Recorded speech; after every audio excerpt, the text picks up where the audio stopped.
Welcome to Scale Her Up, the Female Entrepreneurs Show with me, Brenda Hector. I'm a business growth specialist, helping business owners to develop themselves and grow their businesses so they can achieve their goals and enjoy the lifestyle they dream of. I'm on a mission to revolutionise the entrepreneurial landscape for women in business. In every episode, I interview someone who has an inspiring story or some great advice for women aiming to start or scale their businesses. If you're new to the show, take a moment to subscribe right now so you don't miss any upcoming episodes, and please check out the previous ones after listening to this. We have an awesome Facebook community. Just search for Scale Her Up and join in. Hello there, I'm Brenda Hector, and this is Scale Her Up. I'm delighted to have Denise Pitot with me from ActionCOACH today. Hello, Denise. Thank you for joining me. Hi, Brenda. Thanks so much for having me on your podcast. I'm thrilled to be here. So regular listeners, that those that are paying attention will know that I'm also from ActionCOACH. So I'm a franchisee and you're an employee of the ActionCOACH organization. But you were just telling me before we started recording that you're also used to be a business owner. So let's just have a bit of a brief introduction to Denise and what got you to this point working with ActionCOACH. Oh, thank you. I love talking about my career because it's been so diverse. But my most recent job or business that I owned was Mauritius Business Network, and that was on a little island called Mauritius, off the coast of Africa, and I had that for 5 years. But interestingly, when I was still in South Africa, I was in South Africa 6 years prior to moving to Mauritius, and I grew up my whole life in South Africa, but I had an action coach when I was in South Africa. So that's how I was initially introduced to ActionCOACH. Absolutely loved ActionCOACH principles and what we teach people, and have always had a very close affinity to ActionCOACH. And when my coach knew I was coming to the UK, he introduced me to the franchisors. And that's how I got my job. So that's how I came to be with ActionCOACH now, but on the receiving end of a salary as opposed to being a business owner. Fantastic. So just a shameless plug on my part, but can you talk a little bit about the benefits that you got from having an action coach, business coach working with you in your business? Yeah, of course. I mean, I'm always happy to speak about my coach. ActionCOACH for me teaches a series of principles, business principles. And what I love about ActionCOACH is that they're simple to follow and they can be implemented in any business. So it's the way I look at it is like it's the chassis of a car, and when you're in business, if you have the right chassis, you can put any top on it, it kind of goes with any business. So the principles that I learned with my ActionCOACH, I could apply regardless of where I was and what business I owned. And I would go back to my notes over and over and over again, and I would go to my coach repeatedly for advice and information. And so, yeah, I've always just loved what ActionCOACH teaches. I heard Brad Sugars speaking in Durban. Oh my goodness, it must be like 17 years ago. And that was my first introduction to Brad and what he teaches. And yeah, I loved that first engagement. I loved that first interaction, and that just set me off with ActionCOACH going forward. Yeah, so that's what I would say would be my benefit. Fantastic. So as you know, Scale Her Up is about women in business. So what were the challenges that you faced as an entrepreneur? And actually, I'm guessing maybe in different countries, are the challenges different? Are they the same as a female entrepreneur? I think that the challenges quite possibly are different.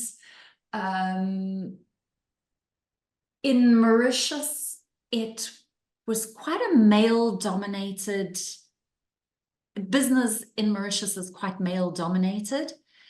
Having said that, as an expat, I didn't come across the same challenges that other people potentially came across. And I don't know if that's partly because I just don't accept them. I think women are amazing and can achieve anything if we put our mind to it. And I don't want to fall back on the fact that I'm a woman. I use that to my advantage. Does that make sense? Rather than seeing that, yeah, as a negative or as a holding me back, I rather play to it as a strength. But I'm not saying that some people don't struggle because they are women. So I don't want to take away from anyone who is struggling being a woman in business and struggling to get past a male-dominated environment. But me, myself, I choose not to recognize that I have an obstacle in that. And I rather see that as a benefit. And I will look for ways to use that to my advantage so that I love can. that. I love that mindset. It's rather than seeing a challenge, see an opportunity. Yeah, that's exactly it. But I don't want anybody to feel like I'm knocking their, if it's an obstacle for them, well, that's their journey. I've chosen not to make it mine. Is that the reason why I didn't see it as an obstacle in Mauritius? I don't know, because a lot of people in Mauritius struggle with it being a male-dominated environment. Was it because I'm an expat that it made it easier for me? Maybe. But regardless, I always choose to look at obstacles as opportunities in life in general. So, because what's the point in not? What is the point in being held back by something? What's By a coming to belief? mind is the Action Coach generalized principle, the point of power. So Yeah. at any point you can choose to be above or below the point of power, and if we're above, we take ownership, accountability, and responsibility, and if we're below, it's blame, excuses, and denial. So Exactly. And that doesn't serve anyone, no. that's not going to serve you. So why would you choose to be in that position? But yes, sometimes we have to fight harder. So perhaps for some people in some positions, being a woman is harder, and we have to work harder. We have to fight more. We have to get past those belief systems of other people. But it shouldn't prevent us. It should just make us want it more. Oh, it does for me. Yes. Yeah, exactly. Yeah, and lots of people that I've been talking to as well. So what would be your piece of advice for a woman in business? What would you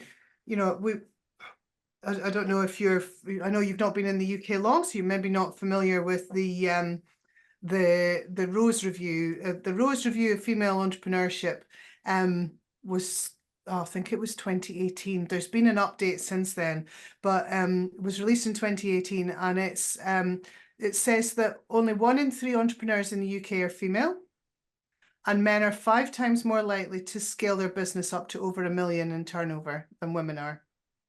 And if we did, it would add 250 billion to the UK economy. So what can we do to improve those numbers and encourage more women into business? I think from my perspective, there is absolutely nothing holding you back, male, female, young, old. It doesn't matter. If you want to do something, you can. It's a matter of wanting to and being determined to. And if we can instill this in our children, and we can encourage our children to go out there and be successful, knowing that they will be successful, arming them with the information that they need to be able to achieve whatever they want to achieve. That would be my advice, is when we give that information to our children, it reiterates it for us as well, and it becomes a belief for ourselves as well. So the children are the future. So if we can get the children motivated and believing in themselves, and in the process, we believe it ourselves and achieve more, then the sky's the limit for everyone. And yeah, I think we also need to be teaching our boy children to share the load. I believe that it is much better today than it used to be, but I think that's probably one of the reasons that it holds a lot of women back from being successful or more successful business owners, is because there's still a lot of pressure at home. It's not because we can't do it, but we're constantly juggling the responsibilities. So like I said earlier, we just need to work harder and smarter and believe that we can. But I think that if we can spread the load a little bit, then we can absolutely be successful, and as successful as we want to be. I totally agree. I totally agree. Yeah. And actually it's mentioned in the Rose Review that you know, sharing the load and having that equality is going to make a difference. And you know, the access to the right childcare and things like that, access to funding for female founders, and the visibility of entrepreneurship as a career pathway, which takes us to why I invited you in the first place. My part of creating the podcast was to create that awareness that entrepreneurship is a career pathway for women, and to share people's experiences so that other women can listen or watch and think, oh, well, if she can do it, maybe I can do it too. And I interviewed somebody last week, and when I asked the question about what can we do, how can we make a difference, she says, we've got to get in there young. We've got to talk to people as young as possible and let them know that running your own business is an option. Yeah, absolutely. So, would you like to share now, Denise, what your role is within Action Coach now? I would love to share what my role is in Action Coach, because I'm absolutely passionate about Action Coach Foundation. Action Coach Foundation is a not-for-profit. It's a company that teaches 12 to 22-year-olds to be business owners. So if there are young people who have an entrepreneurial mindset, then they are the people that we want to put through this, what we call the YES program, the Young Entrepreneur Smart Start program. So it's free training for young people to become business owners. We start at the age of 12, and 12 is very young. I've got a daughter who's almost 12, and I'm actually really excited because I'm going to be putting her on a course just in the next couple of months. We've got one starting in September, and I'm interested to see how she responds to it, because she definitely has an entrepreneurial mindset. And I've always thought 12 is quite young, and it's interesting. So in your comment, Brenda, you mentioned we need to start young. So I'm really looking forward to seeing what the impact of that is on a 12-year-old. So our training is from 12 to 22, and we basically take young people through mindset. So getting them into the right headspace to be entrepreneurs, because, well, you well know how difficult it is to be in business. We've got to believe, we've got to know where we want to go, we've got to have that vision. So we'll take them through that, getting their heads into the right space, developing a vision board. We'll go into more of the business basics, where they'll even do a business plan. And we finish off with a video pitch. So they're ready to go and ask for funding if that's what they need to do to get their businesses started. So I'd like to think that starting from so young, we're going to have some wonderful, creative, maybe not very practical business ideas, but that's wonderful because we're going to get them while they're all excited and young and enthusiastic, and we're going to be able to mold them. And who knows, some of those business ideas might very well be able to turn into fantastic businesses in the future. Yeah, so that's what we're doing as the Action Coach Foundation. So how are we targeting these? How are we finding these young people that want to take part? I mean, do they already know that that entrepreneurship's something they want to do, or what are you finding is the best way to get in there, or do we know yet? Honestly, we don't know yet. We're still very new in the program.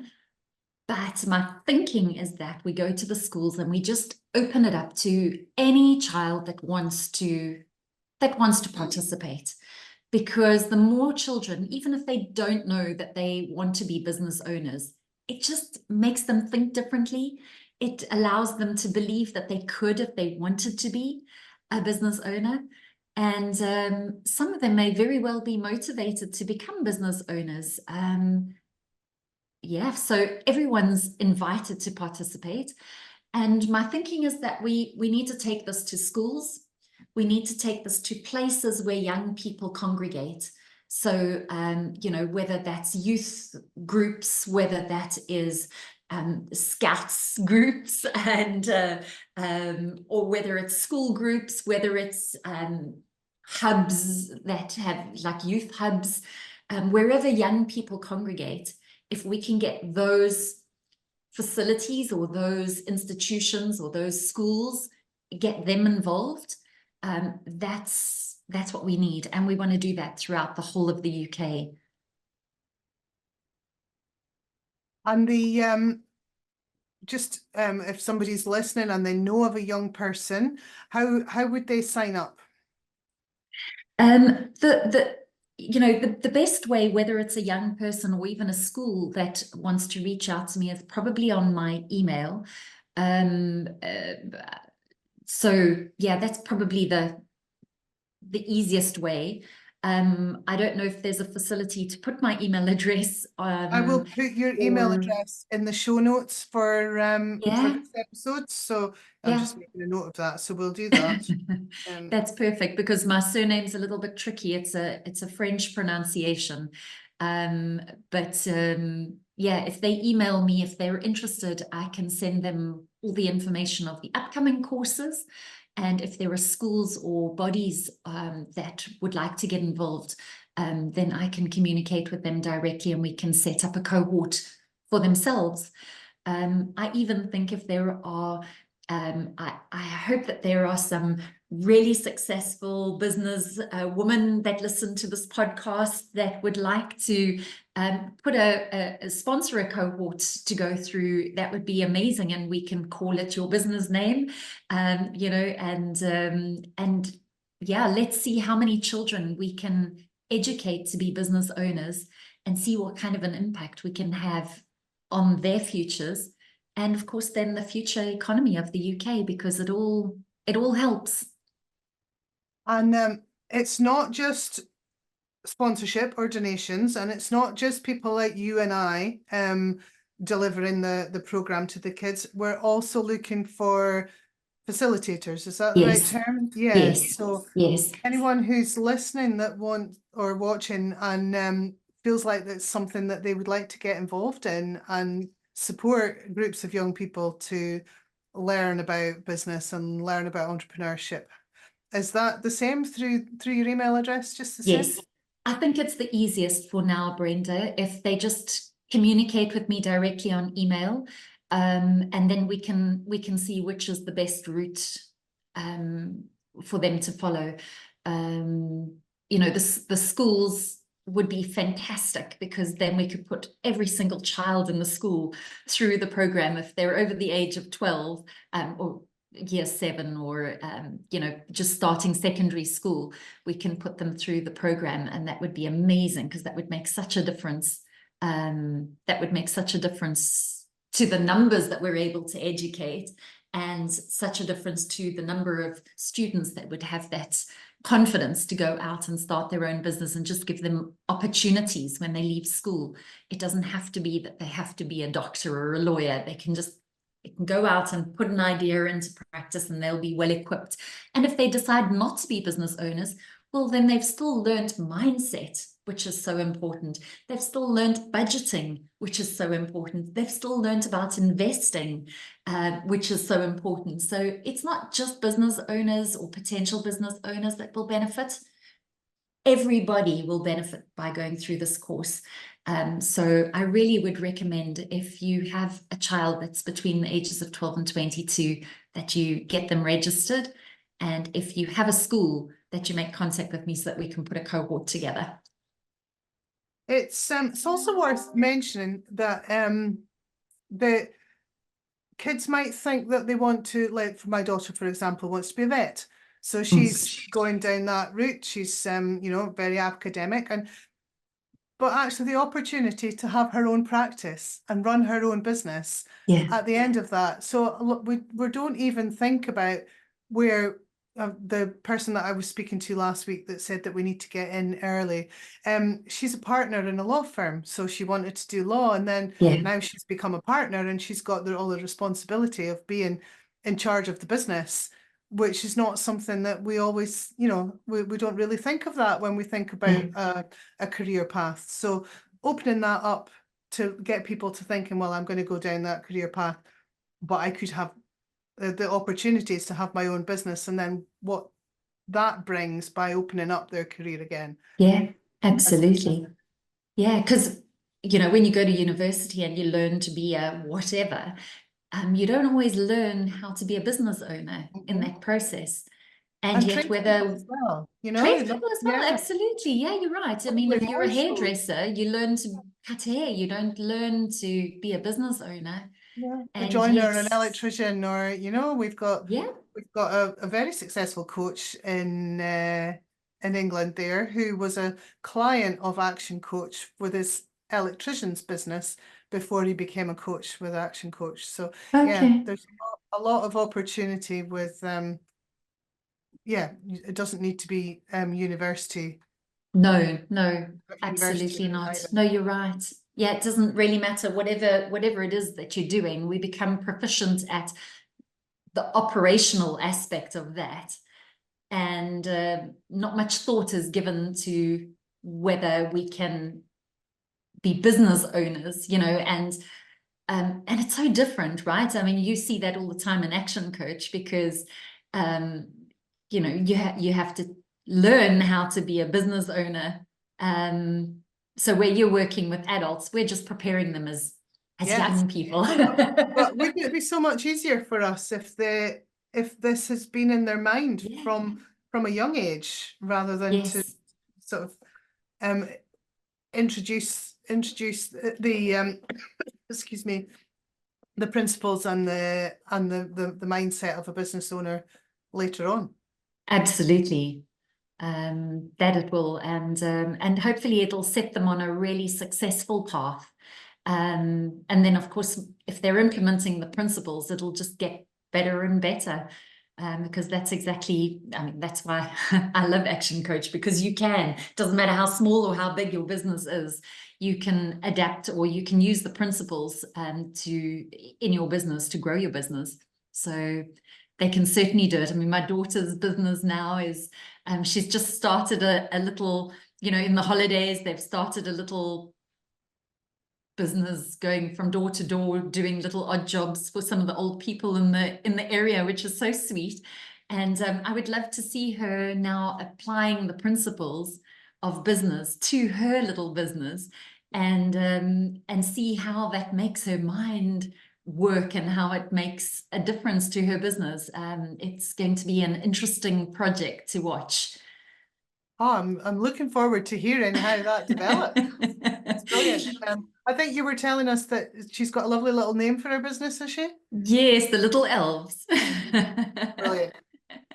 The little elves, and it's two little girls in the neighborhood, so they are supporting one another and encouraging one another, and yeah, you know, the old ladies love them. And love to watch them pulling out weeds and feeding their animals or whatever, you know. Anyway, it is going to be interesting to see how it unfolds and how it grows and morphs as they get older as well. Fantastic. So, and yeah, I'm looking forward to getting involved and hopefully getting a cohort coming through the YES program up here in Aberdeen soon. So yes, I hope so too. I'm looking forward to seeing that. and it should snowball. We're at the thin edge Yeah. of the wedge here, just getting started. So yeah.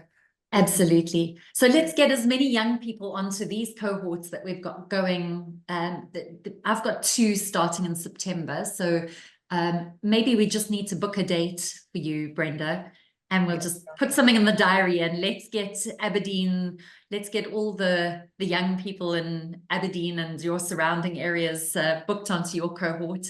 And that'll make 3 cohorts happening around the UK, and that'll be a really good start.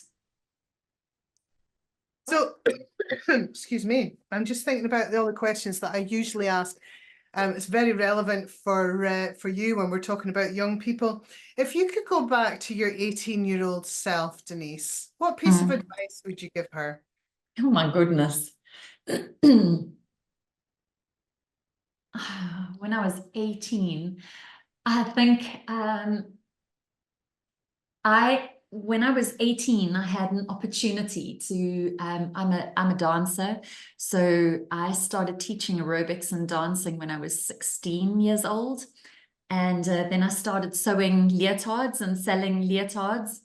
When I was 18, I got an opportunity to go and dance at a casino, a big casino in South Africa. Well, it was actually outside of South Africa, but anyway, in the borders of South Africa. And I didn't, because I had a boyfriend and I didn't want to leave my boyfriend. So I think maybe I think maybe I would say something along the lines of, you need to go, you know, I suppose I can't really say that there's plenty of boys out there, but there are, you know.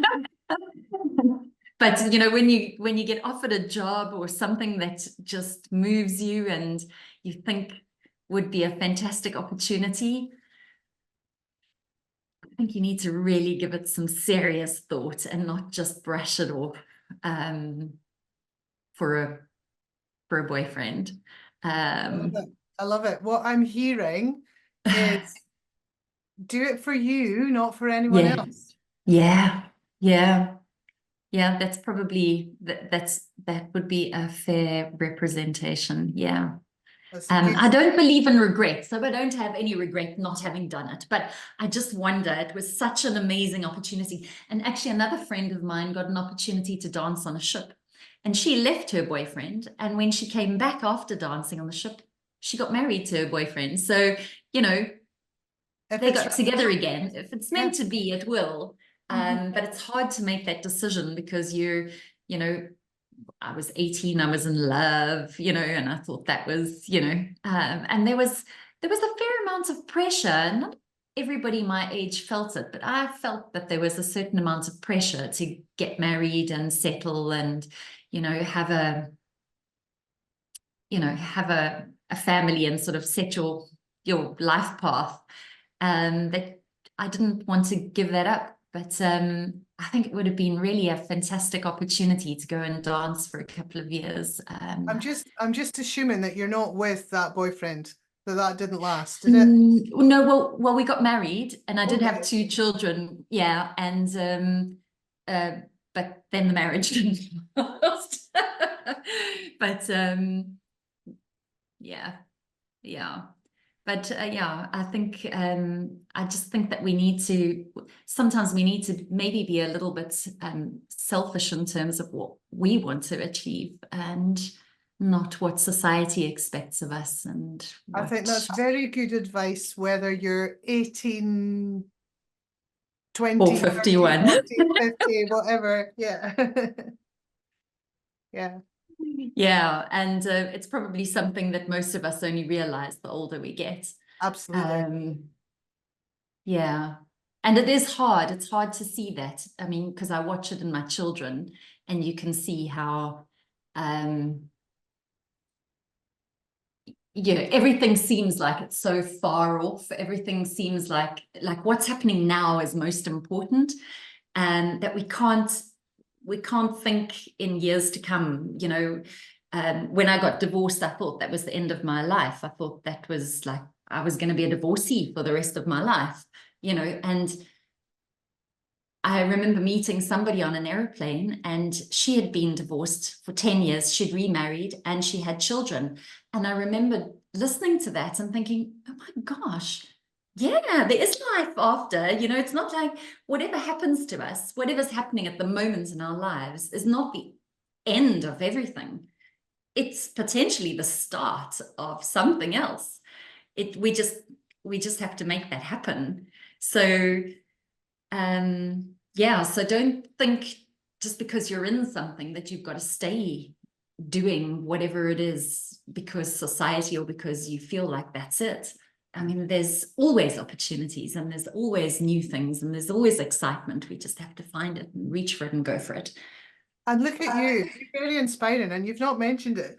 You've just recently moved to the UK to start a new job without your family, and then your family have followed you. So here you are, another new start. There's another new future ahead of you. Absolutely. I've never been scared of a challenge. I've never been scared of change. I like to think of change as something that's going to grow you and mold you. And there's so many opportunities when we change something. If we stay where we are and stay doing what we're doing, we know it. We know what's going to happen. But when we embrace something different, it comes with a whole lot of something exciting potentially. And I do believe that your mindset has so much to do with that as well. So many people have said to me, Denise, I don't know how you did it. I don't know how you could move, to another country on your own and, and set everything up. And it hasn't, well, maybe when I got on the plane initially 6 months ago, maybe it was, a little bit daunting, but it was an adventure. And landing here, I lived in Shropshire for a little while. I lived in Leicestershire for a little while, and then I found my way to the Wirral. And I've just seen so much, and I've learned so much. I've met so many amazing people. I mean, Brenda, we were at BizX together. We met some incredible celebrities, at BizX. And I would not have done that if I hadn't taken that chance and got on the plane. I wouldn't have met you. And I certainly wouldn't be talking on your podcast now. Yeah, it's a fantastic mindset that you've got there. I just love it. And whether any of the listeners don't get anything from our talk about the Young Entrepreneur Smart Start program, they're bound to get something from just listening to you're an inspiration and an absolute pleasure to have had on the Scale Up podcast. Thank you so much, Denise. Thank you, Brenda. I really appreciate the opportunity to talk about the YES program, and I hope that we do inspire lots of young people to want to sign up to do it. It's absolutely free, so what's stopping them? Absolutely. It's just a decision. It's been a real pleasure to get to know a bit more about Denise as well. I look forward to building our friendship through Action Coach conferences and whatever as the years go on. Thank you. Thank you, Brenda. Thanks a lot. Bye. Thanks for listening to Scale Her Up, the Female Entrepreneurs Show.